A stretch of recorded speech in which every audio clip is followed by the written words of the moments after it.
Good afternoon. Hello, everyone. Welcome all of you to this international webinar on the Times Higher Education World University Ranking.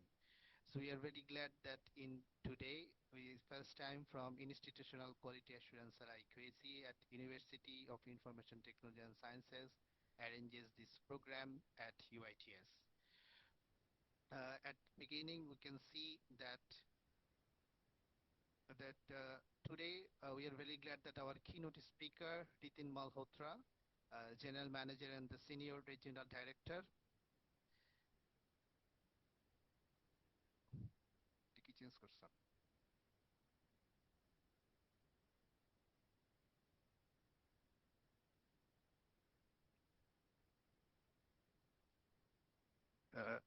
The keynote speaker, Mr. Ritin Malhotra, General Manager and Senior Regional Director Asia, the Times Higher Education World University Ranking joined into this program. So we are let's welcome to Ritin Malhotra. In first time at UITS, we are arranging this program. The UITS has a small overview to the keynote speaker of today. University of Information Technology and Sciences, the first IT-based private university in Bangladesh, started in 2003.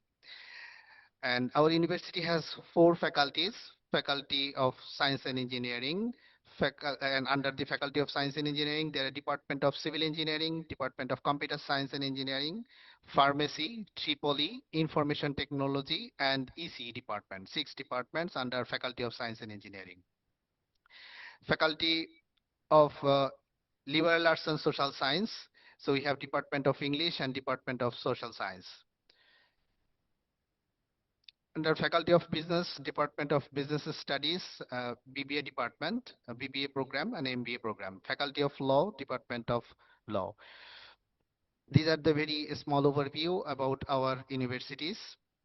The facilities, we have a permanent campus, modern classroom, medical center, gymnasiums, indoor playground, modern library, specialized labs, and other facilities.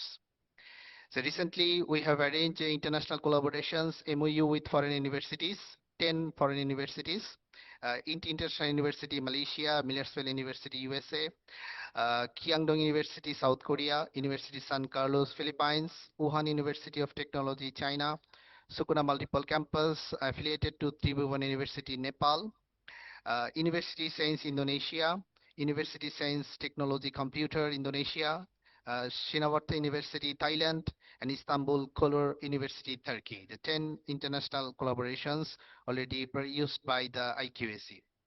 And we have a academy industry collaboration, MOU with the national industries, IDEA Innovation Design and Entrepreneurship Academy, PACO, BPO Summit, Robi, and top telco company in Bangladesh and the future nations. And we are thriving more academic and international collaboration at home and abroad. So this is a very small overview to our university, to the our keynote speakers about today. Now, this time to our keynote speaker, Mr. Ritin Malhotra, the General Manager and Senior Regional Director Asia, the Times Higher Education World University Ranking. Thank you, Professor Hossain, for giving an overview about the university. And it's my pleasure to be here. So in today's session, I'll be going over an overview about Times Higher Education, as well as on the 2 global ranking frameworks that we look at, including on the process of participation. And I would like to make it an interactive session. So during the session, if you have any queries, just let me know. I'll be happy to answer and address any questions you may have during the session. So I'll share my screen. Just give me a moment.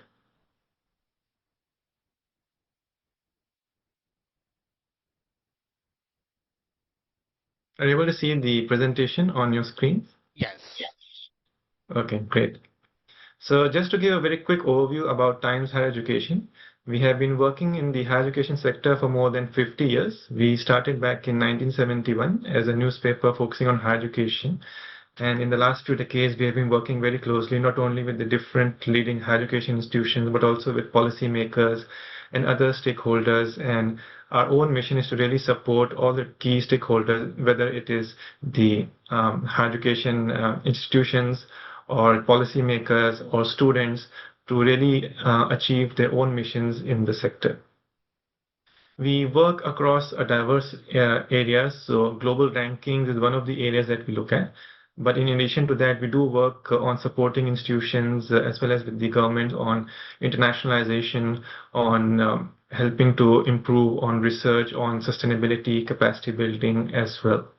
And we do have a lot of data and insights. We do support a lot of the sector in the mapping on the progress, be it for sustainability or for research. Currently, we do work with a number of institutions across the world, and across the different ranking frameworks that we do have wide participation from almost 184 countries. And that also allows us to really support the sector with a big global audience of academics as well as the international student community. Annually on the website, we receive more than 66 million visitors from more than 200 countries, which also gives us a big in terms of supporting the sector on various aspects on internationalization, and be it for collaboration, for academic collaborations, or for international student mobilities. And we are also the only global ranking agency to be invited to participate in the Davos World Economic Forum, where we discuss some of the key issues with the academic leaders across the world. In terms of the ranking framework, so we believe there are 3 university missions across the world: a mission on teaching, a mission on research, as well as a mission on supporting the local communities. And that's where we've tried to come up with different frameworks that can support the sector in achieving each of those goals.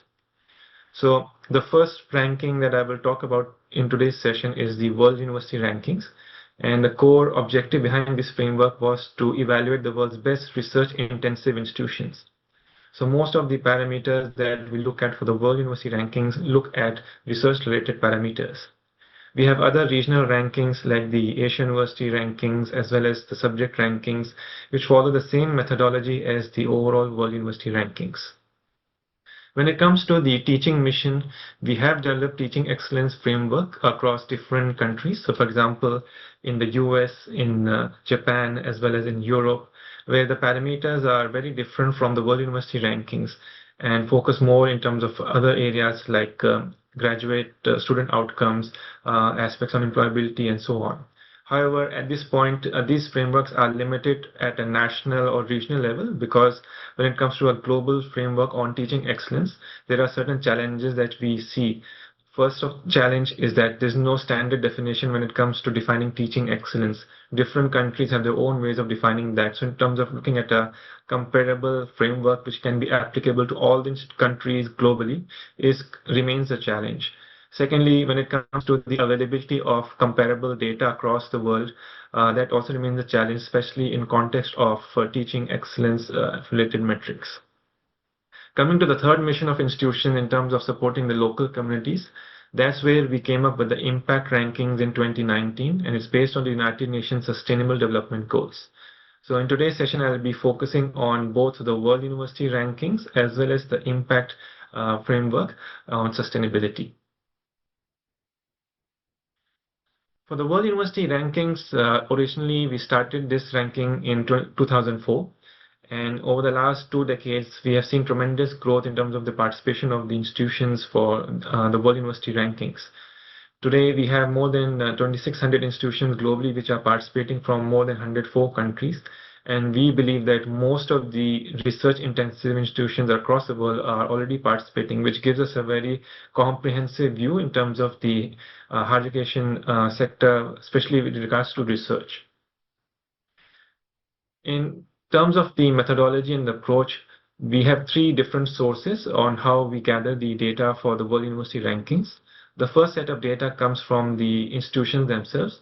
So when it comes to information and data in terms of the number of doctorate students, number of undergraduate students, looking at the number of faculty, the revenue generating aspects of the institution like institutional income, research income, industry income, all these data sets we gather directly from the institutions. So we do not look at any secondary sources like the university websites or annual reports, which we all know may not always be up to date. So we work directly with the institutions to ensure that the data we gather is as accurate and as up-to-date as possible. The second source of data is a global academic reputation survey, where we survey more than 1 million academics across the world.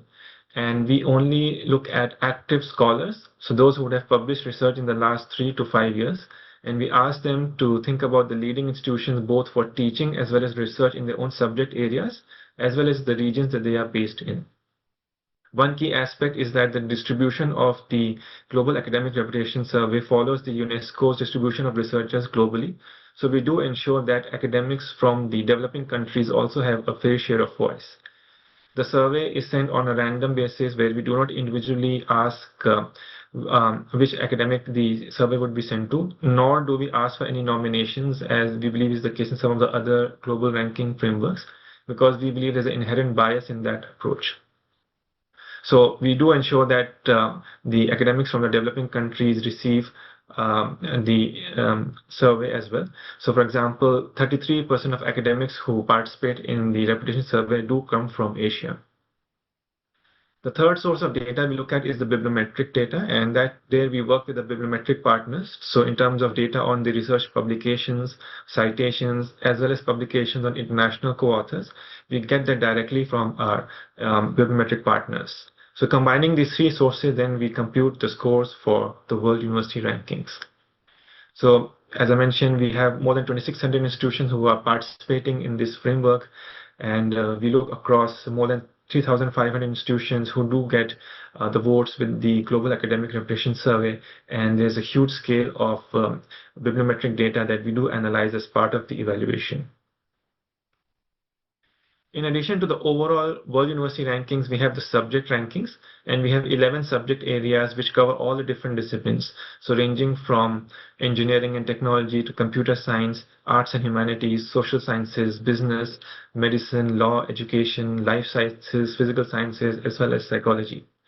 So when an institution participates in the World University Rankings, we would ask them to provide data at two levels, one at the overall institutional level and second at the subject level.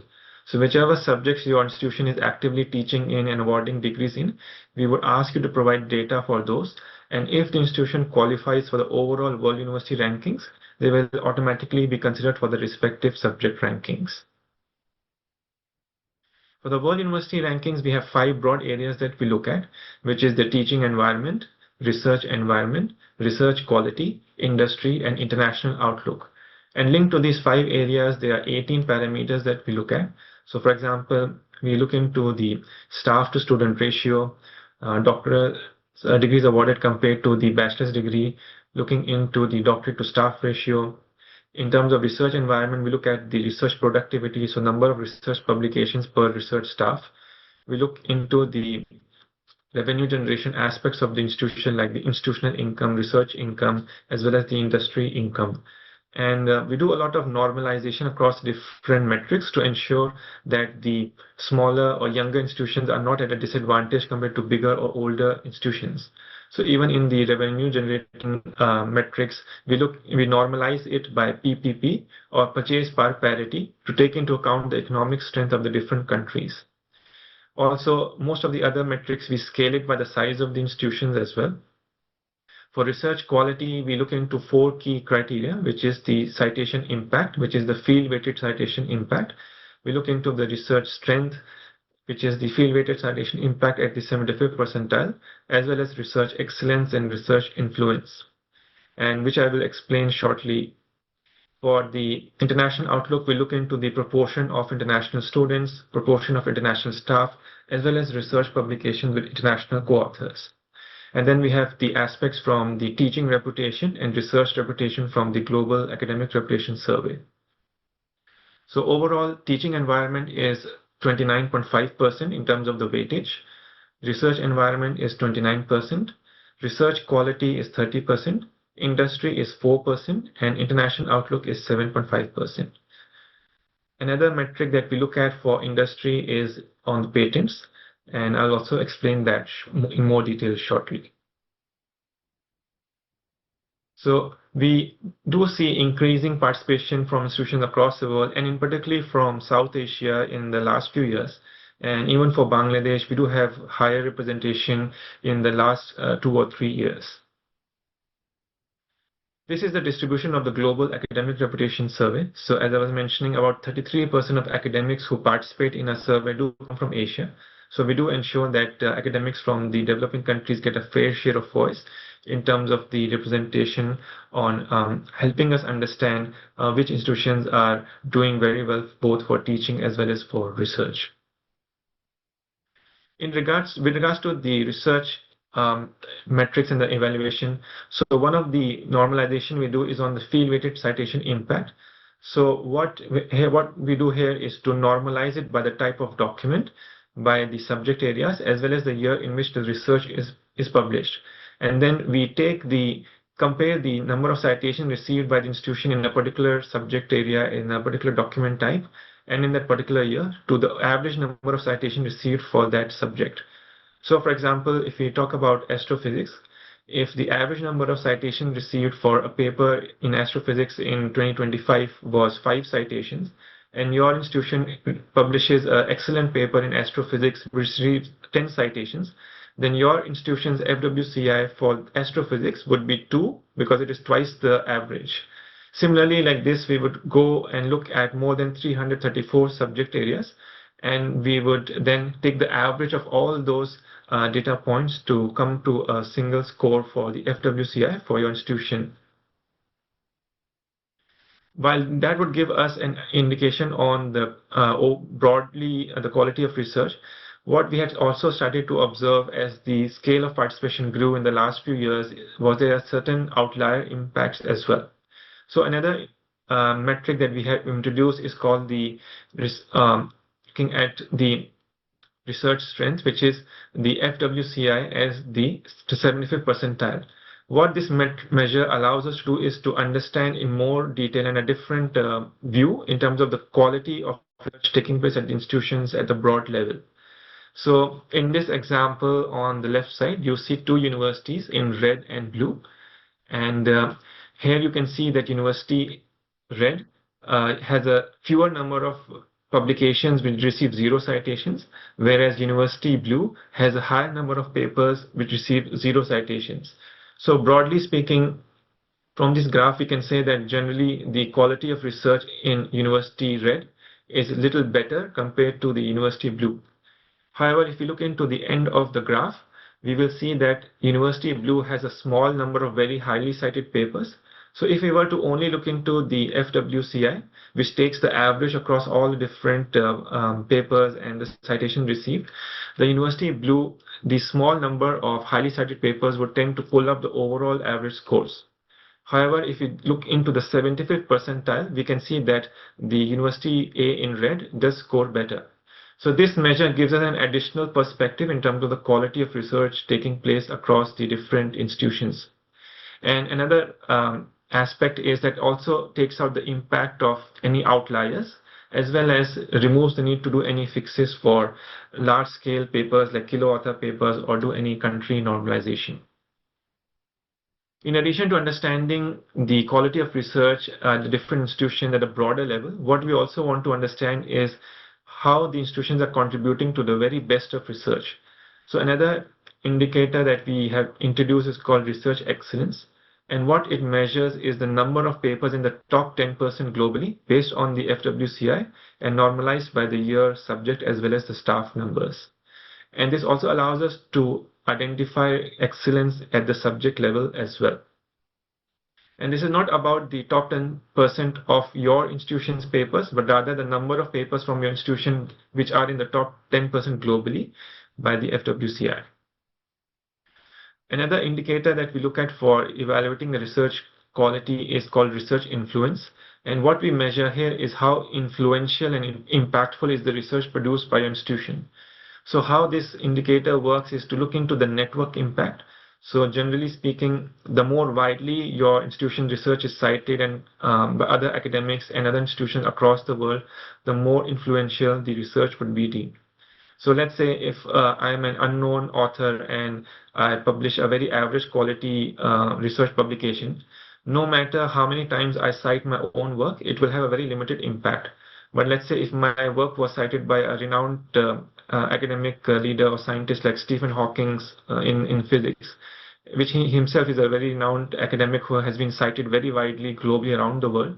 So those kind of papers or publications will have a higher weightage in terms of the influence.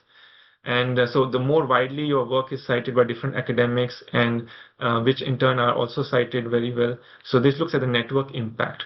So this also takes into account in terms of, good citation behavior or bad self-citation. So any impact of bad self-citation is very limited through this evaluation.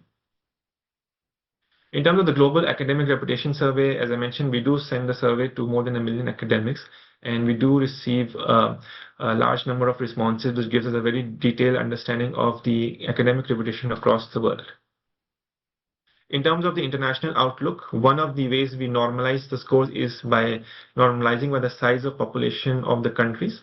So we do understand that in big population countries, so for example, in Asia like India, China, or even Bangladesh, the amount of student diversity across the geographical areas is quite big compared to, let's say, if you look into Europe, where student mobility from one country to another is relatively easier. So take into account that aspect of the student mobility. What we'll do is we'll normalize the international outlook scores by the size of population of the country. What that means is that for big population countries, the international outlook scores will be boosted up a bit. And for small population countries like Singapore, for example, the scores will be downweighted a bit to create that balance between large countries as well as smaller countries. We also still collecting data in terms of studying abroad, which is more in terms of the student exchange, outbound exchange measure. However, at this point, we have not given any weightage on the evaluation. In terms of the patents measure, what we look at is the number of patents which are citing the research published by. So this is a count of the patents which would be normalized by the staff numbers. So this measure is not about how many patents your institution has filed, but rather how many patents have actually utilized the research published by your institution and have cited the work from your institution. So it in a way helps us understand the application of research from the institution for the industry and the relevance for industry applications. So summarizing broadly the teaching environment, we look at 29.5% weightage, and then research environment is again 29%, research quality is 30%, industry is 4%, and international outlook is 7.5%. So you will see that most of the parameters are really looking at aspects of research, and in terms of the quantitative evaluation, about 63% of the weightage goes to those quantitative measures. In terms of the participation, so we have a minimum eligibility criteria for the World University Rankings. So in order to qualify, the institution must teach at the undergraduate level. The second criteria is on the research publication threshold. So institution must publish at least 1,000 publications in a 5-year period with a minimum of 100 publications in each of those years. And here we only look at Scopus Index publications as the sole point of preference. We also look into multidisciplinary institutions. So those institutions which are highly specialized, or more than 80% of the research is coming from a single subject area, typically would be excluded from the World University Rankings. A good example of that would be business schools. So some of the business schools are very specialized and only look into business and management. So these type of specialist institutions are typically excluded from the World University Rankings. In terms of participation, so we open the data submission period from January to March. So if you're looking to participate, let's say for next year's World University Rankings, what you need to do is to first register your details with us. So you will need to nominate a data provider. So the person who would be responsible for collecting the data internally will be on behalf of the institution, as well as give us the details of a data approver. So data approver typically would be someone from the university leadership who has the authority to sign off on the data. And you can take note of this email, which is profilerankings@timeseducation.com. So if you are looking to participate in the next year's World University Rankings, you can write to us. And so we register the details. When the data submission period opens next year from January to March, we will share the login details to our online data submission portal, where the data provider can log in and submit data on behalf of the institution. So this would be a brief overview in terms of the World University rankings. Before I go on the other framework on sustainability, does anyone have any questions?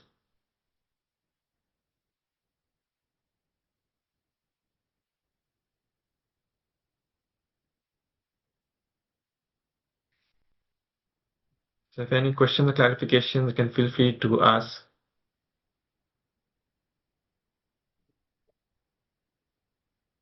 Okay, your presentation is over, Nitin?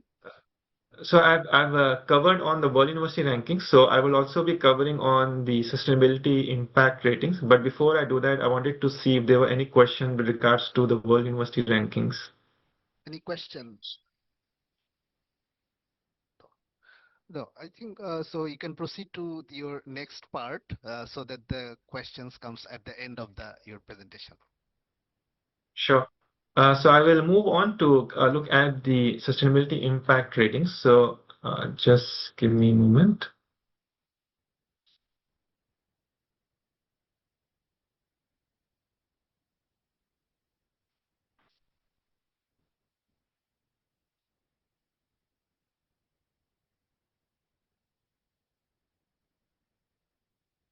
Can you see the screen again? Yes. Sure. Yeah. So the other global ranking framework that we do is called the Sustainability Impact Ratings, and it's based on the United Nations Sustainable Development Goals. So as you would be very well aware, there are 17 goals. And what we have done is we wanted to make it as easy as possible for higher education institutions to participate. So we have a ranking on each of the 17 goals as well as an overall ranking. So you have a lot of flexibility to choose which goals you would like to participate in, because we do understand that not every institution will be working on all the goals. There are some goals which are more in line with your institutional mission and your activities. So uh, whichever goals that you participate in, you would be ranked in those particular goals. And for the overall ranking, we would take the scores in SDG 17, which talks about the global partnerships, and the best 3 performing goals out of all those that you choose to participate in. So there are 18 different ratings, as I mentioned, one for each of the SDGs as well as one for the overall. And in terms of the data sources, there are 2 data sources for this framework. So one is the data which comes directly from the universities, and second is the bibliometric data which we gather from a bibliometric partner, Elsevier. What we have tried to do is to look at the most relevant aspects which apply directly to the higher education sector across the different SDGs. In terms of the evaluation, there are 4 areas that we look at. So first is on research. So we look into the relevant research produced by the institutions across the different SDGs. So we want to understand how is your institution working towards addressing the challenges on the different SDGs. What kind of research are you doing in those areas, which can be mapped on to the different goals, and what is the impact of that research. Second, we look into aspects on stewardship. So how the institution is utilizing the resources, both the financial resources as well as human resources, to create a more sustainable environment at the university campuses. We look into aspects on teaching, so how the institutions are imparting knowledge to their graduates to become more globally responsible citizens when they come out from the institution, and also the aspects on outreach, so how the institution is directly involved with the local communities and how you're working in your outreach efforts to address different challenges of these communities and societies in context of the different SDGs. Well, large part of evaluation does focus on the outreach and evidence aspect. And what we look at here is to encourage institutions to provide public evidences of your activities and your engagement with the communities. So in terms of the evaluation, there is 3 scoring criteria for all the different evidence-based questions. If an institution makes a declaration statement in response to an evidence-based question that yes, you're carrying out certain activities, we would award 1 point. Then we would look into the relevance of the evidence provided. If the evidence is specific to the question asked, we will award an additional point. If the evidence is more generic in nature, we'll give partial points. And if the evidence is completely irrelevant to the question asked, then no further points will be awarded. The third criteria we look at in terms of the evidence evaluation is whether or not the evidence is in the public domain. So we want to encourage more transparency, and by providing public evidences, the institution is also opening to more public scrutiny. So when an institution makes a statement that yes, you're carrying out certain activities, by making the evidence public, you're also holding yourself accountable in that context. So for the impact framework, what we have seen is that there's tremendous participation from institutions across the world. So we have more than 2,600 institutions which have been participating in the last few years, and also helps to gain recognition for the different work that institutions are doing to support local communities. We also see there's a big movement currently on a global level where in terms of commitment to the sustainable development goals. And if the different countries, and I believe Bangladesh is also part of the countries which have committed to achieving the 2030 agenda. So the contribution of the higher education sector will play a very important role if at a national level the government would be able to meet those targets as well. And this also gives a platform to really highlight the work that you are doing in terms of addressing the sustainable development goals as well. And as you can see here that across Asia in particular, we have seen tremendous growth and participation from institutions around the world. India currently is among the highest represented countries when it comes to participation in the impact framework. So when we launched the impact ranking in 2019, there were about 450 institutions which had participated.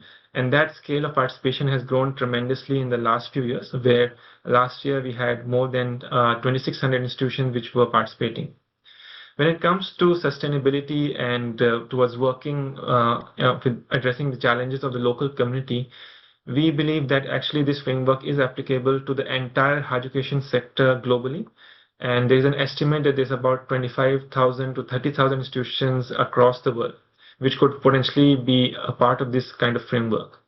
So keeping that view in mind, we do believe that participation in the impact framework is more of a self-selection of institutions which are really committed towards sustainability and are looking for ways of evaluating where they are in a global context. So one of the changes we have made from September of last year is to transition from a ranking to a ratings framework.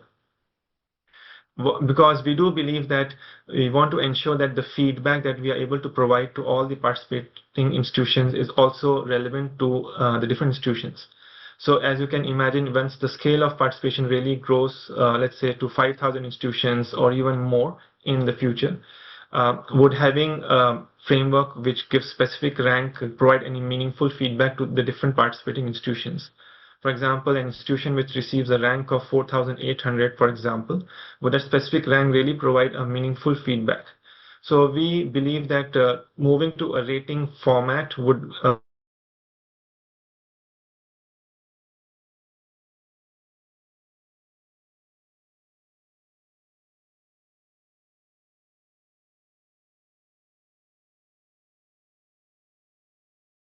find their strengths and year-on-year improvements from where they have been in the previous years.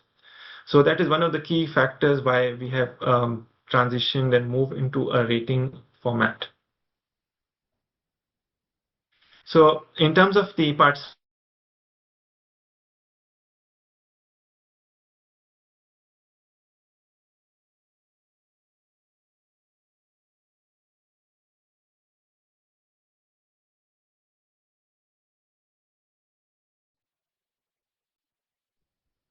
able to hear me? I will still see my screen. Yes, you are visible, but slides disappear. Okay, just give me a minute.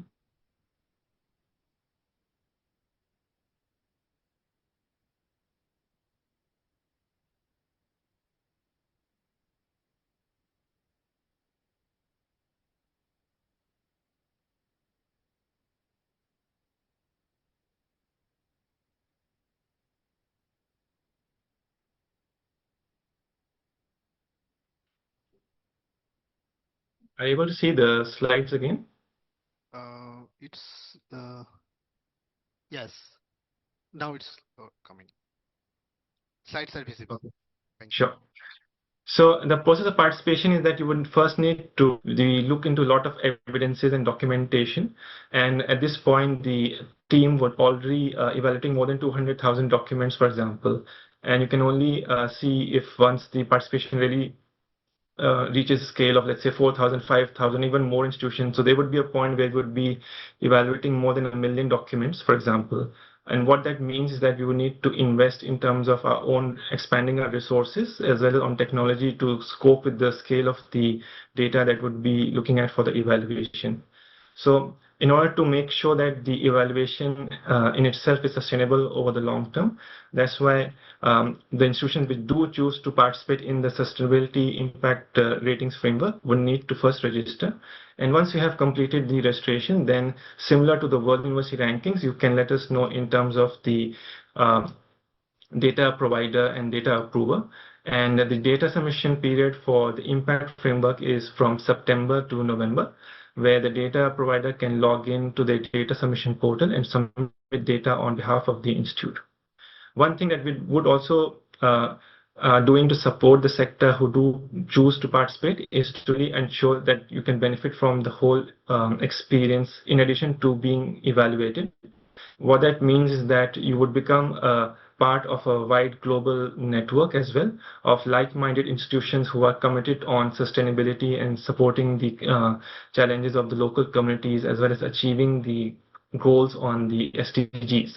So we would be organizing a lot of webinars where we'll be trying to bring together best practices, case studies, which all the participating institutions would be able to benefit from, as well as once we publish the results of the participation, all the participating institutions would receive assets like your certificates and how you performed in the different SDGs that you have participated in, as well as assets to support your external communication to celebrate your successes in the different SDGs. So for the institutions which are based in Bangladesh, I believe the registration fee would be £1,000 for the Sustainability Impact Network. So in terms of the participation, there is no restriction into how many SDGs you can participate. So you can choose to participate in as many SDGs as might be applicable for your institution. So if you believe there's a single SDG which is the most relevant for your university, you can choose to participate in that single SDG and you will be ranked in that particular SDG. However, for the overall ranking, we will be looking into a participation of minimum of 4 SDGs, where SDG 17 is compulsory because it talks about the global partnerships, and the other 3 goals you can choose. And in case you do participate in more than 4 SDGs, for the overall ranking, we will take your scores in SDG 17 and the best 3 performing SDGs out of all those that you choose to participate in. And you would still be ranked in all the different SDGs that you participate in. So I would say there's no downside in terms of participating in more than 4 SDGs. If you are genuinely working towards multiple areas, that it presents an opportunity for you to gain recognition for the work that you're doing at the global level. So I will stop here, and if you have any questions for either the Sustainability Impact Ratings Framework or the World University Rankings, do let me know. I'll be happy to answer any queries. Thank you.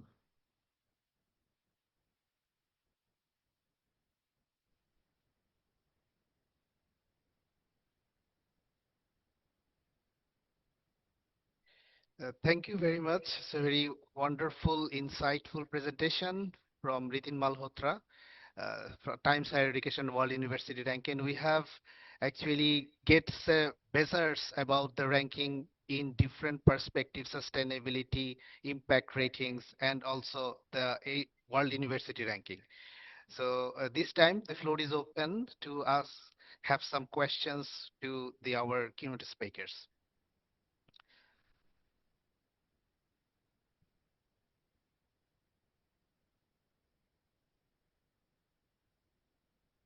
Yes.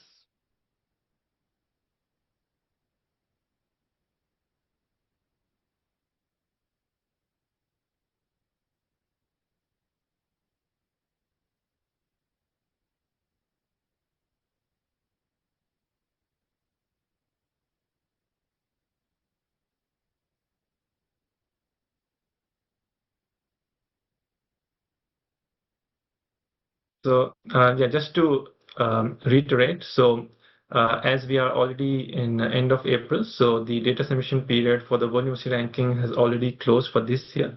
So if you are looking to participate in the World University Ranking, then you can look at participating next year, where the data submission period will be from January to March of 2027.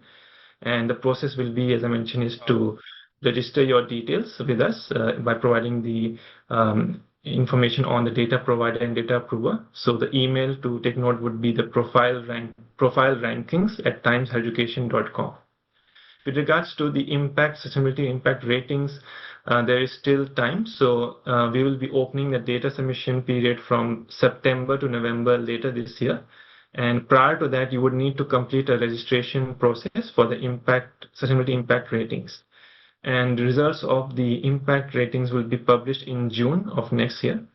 And if you are looking into sustainability, I would also encourage you to consider participating in an upcoming event in June. So we have a big event called the Global Sustainable Development Congress, which will happen from 22nd to 25th June in Jakarta. And it's going to be a global huge scale event with more than 5,000 delegates participating from across the world. Participating in this event will also give you a lot of exposure and visibility to collaborate and network with academics and institutions from all over the world. At the same time, you will have an opportunity to have a deeper understanding of the ratings framework as well. So which you can also then take into account if you decide to participate in the upcoming next year for the sustainability impact ratings. So I have a question based on your presentation that the primary requirement is 1,000 publication during the last 5 years.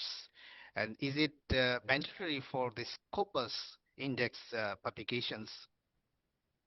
Yes, so for the World University Rankings, the minimum eligibility criteria for the publication threshold is 1,000 publication in a 5-year period and a minimum of 100 publications in each of those 5 years.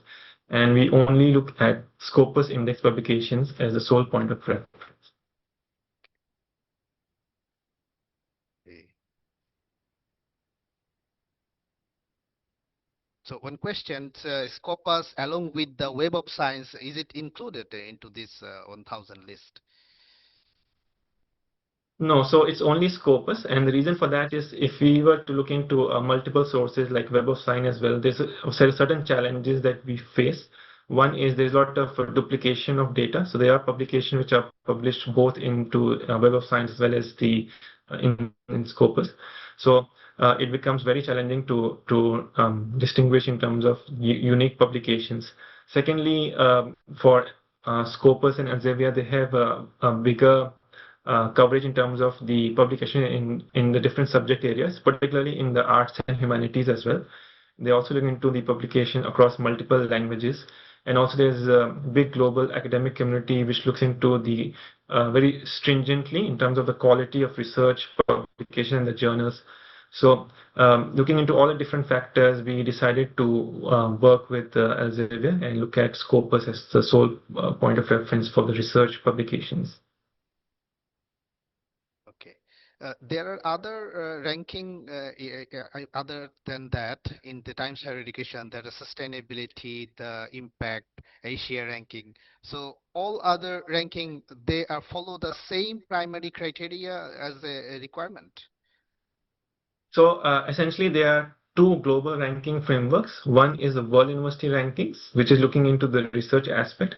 And the Asia University Ranking is a part of the World University Rankings. What that means is that it follows the same methodology as the World University Rankings.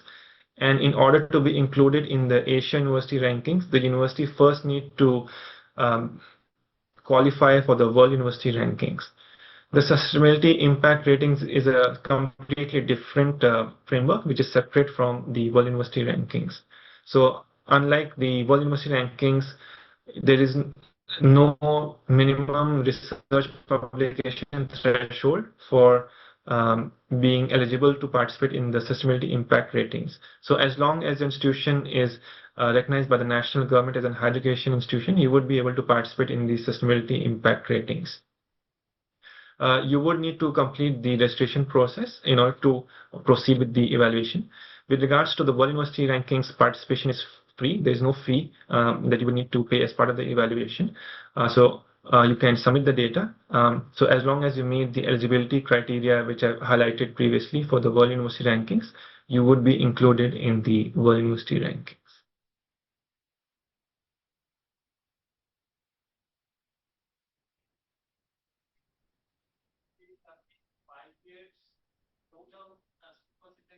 Yes.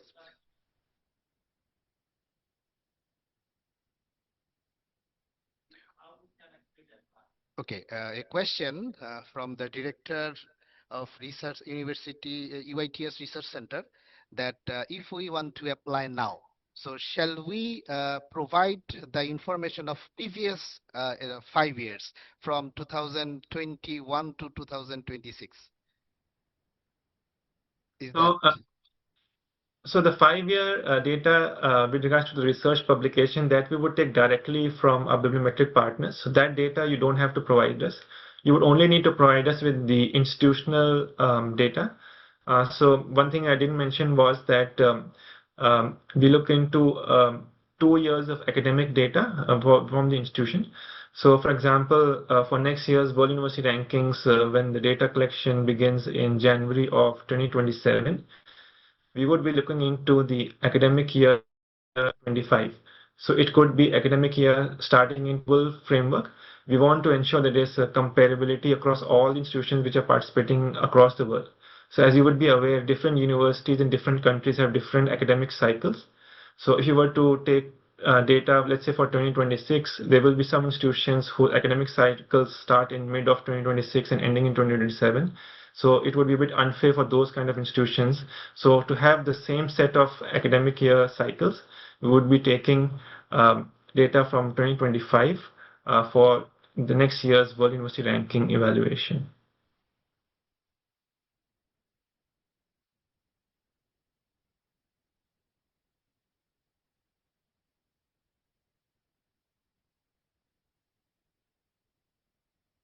So if you, Another yes. question about the fees that you have mentioned, that 1,000 pound. So is it per year, or it is a one time? So for the sustainability impact ratings, it's an evaluation kind of a registration fee, which is per year of evaluation. So every year that you do decide to participate and be evaluated, you would need to pay that registration fee. And the reason, as I mentioned, is to ensure that the whole evaluation exercise is sustainable over the long term, because with the scale of participation of the different institutions, which is currently around 2,600 institutions, but we do see that it could very well be, let's say, 5,000 or even more, because potentially every institution across the world could be part of this framework, because every institution is doing some work on sustainability or supporting challenges of the local communities. So that's why, because of the evidence intensive nature of the evaluation, where we ask for a lot of documentation. So simply we have to also invest in our own resources to expand on technology internally, as well as the resources, to ensure that that scale of documentation and the data that we would be looking at as part of the global evaluation is sustainable over the long term. Okay.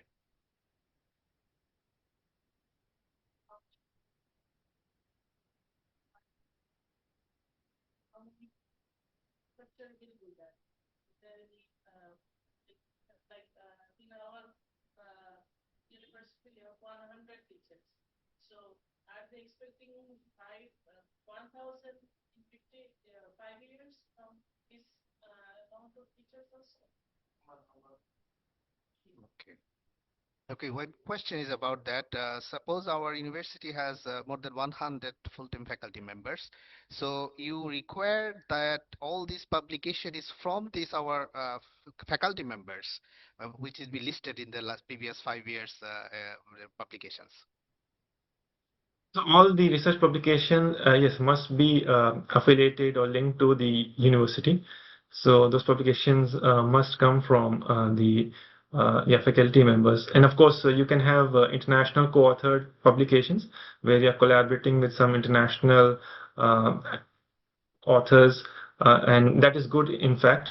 So the more international collaborations you have for research, it also helps to enhance the quality of your research publications, because we do see that uh, publications with a higher international co-authorship do tend to receive higher number of citations, and would also have benefits in terms of enhancing your global academic reputation as well, because when international academics are working closely with your institution and they see the quality of work that you are putting in, then they naturally would tend to talk about it in their network of other international academics as well. Okay, one author must be in the author list, is the faculty member. All the research publications must be affiliated with the university. Okay, but joint is okay. Joint. This Yes, is joint fine. collaborations with other academics from other institutions is okay. Sir, sir,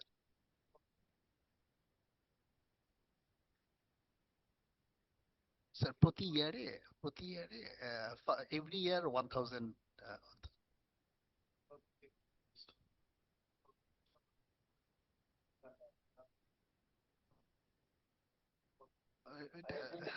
মানে continuation থাকবে না আর কি, discontinue থাকবে। হুম। Okay, so continuation of the our honorable treasurer sir is asking about that the registration fee need to be paid in every year, whether if there is any problem with the discontinuation or that, so what is the legal issues from your side? So essentially, it's a registration for each year of evaluation. So let's say in just you participate this year, then you would be ranked in this year's edition of the sustainability impact ratings. But let's say in the following year, if there are certain challenges and for any reason, let's say you are unable to complete the registration, then what that only means is that in the following year, when we publish the results of the sustainability impact ratings, then you would not be that part of that evaluation. But let's say in the subsequent years, if you decide to participate and you go through with the registration, then in that specific year again, you would be part. So whichever years that you do decide that you would like to get evaluated for the sustainability and you complete the registration, and then you would be evaluated for that particular years. So in terms of any legal resource, there's no such legal resource as such. Um, so of course, I mean, if you have registered, but and then in terms of the payment of that registration fee, if there are any specific areas or challenges, of course, then we would see how we can support the institution. Any other question? Okay. Okay, thank you very much. Very insightful presentation, and we are hopeful that from your presentation that we go in depth about the times higher education impact rating and also the world university ranking, the two different aspects, so it's more clear to ourselves, and we hope that we will prepare ourselves for the next version, because since already this year world university ranking is already published, so we'll be ready for the next year. So thank you. Sure. And I can share the details in terms of the methodology documents and the process of participation, and the relevant emails that you can write to. So if you'd like to participate, just let us know, and then we can be happy to see how we can support the participation of the university. Okay, okay.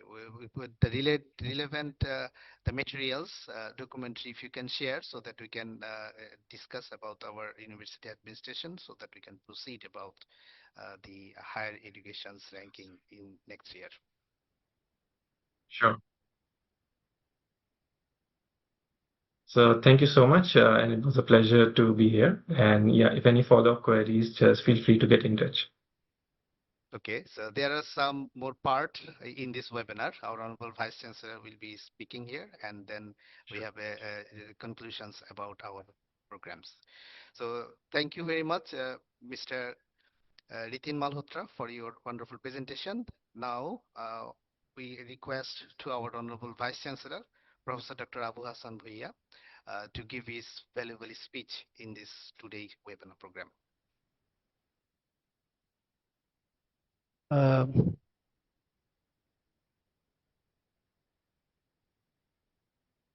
Thank you for your nice and scintillating presentation to describe about the functioning of Times Higher Education and how one institute can take participation in such a um, university ranking and impact rating process. And I think our colleagues present here get an idea how to proceed and what quality of publications we need and other facilities we have to build in our university to take part in the competition of World University Rating and Impact, World University Ranking and Impact rating of this. We are hoping to participate in this THE so that our university, the position of our university within the world or in Asia region, what's the place and how we are improving our quality of education and research in this region.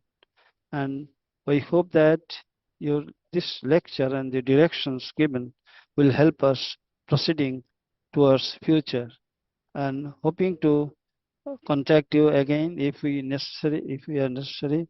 Then our IQAC will contact you and get suggestions from your side. Thank you very much again. With these words, I am ending my lecture. Thank you, Honorable Vice-Chancellor, Professor Dr. Mohammad Abu Hassan Bhuiyan, sir, for your valuable insights in today's program. So this time is a token of appreciation to the keynote speaker of today. So we are very glad from UITS. This is a certificate of appreciation presented to Mr. Ritin Malhotra, the General Manager and Senior Regional Director Asia, the World University Ranking. The keynote speaker in this international webinar on Times Higher Education World University Ranking. So we congratulate and let's give a round of applause to our keynote speaker. And this is a virtual program, and we're hopeful that you will come to our university physically so that we can see you more details and get more insights from you in near future. Thank you so much for the certificate of appreciation. And yes, would be happy to visit the university in the future. Okay, you are now in Singapore, so hopefully you will visit in Bangladesh in near future. Thank you. And I would like to give you a small information that already knows, so since our audience is here. Recently, on 23rd April 2026, the Asia University ranking of Times Higher Education have been published. So here, 28 university in Bangladesh already in the listed. And from there, the 19 universities are directly linked, and the 9 universities are in the reporter. So this year already in published, so hopefully more and more Bangladeshi universities would be included into this Asia University ranking and the World University ranking, hopefully. Yes, absolutely. We do see more participation from institutions from Bangladesh every year, and we do expect that there will be more universities in the coming years. And as I mentioned, happy to see how we can support UITS in this journey as well. Thank you. Thank you very much. So we would like to conclude these sessions. Hope we will join again. Thank you. Thank you very much. Thank you. Yes. Here is the end.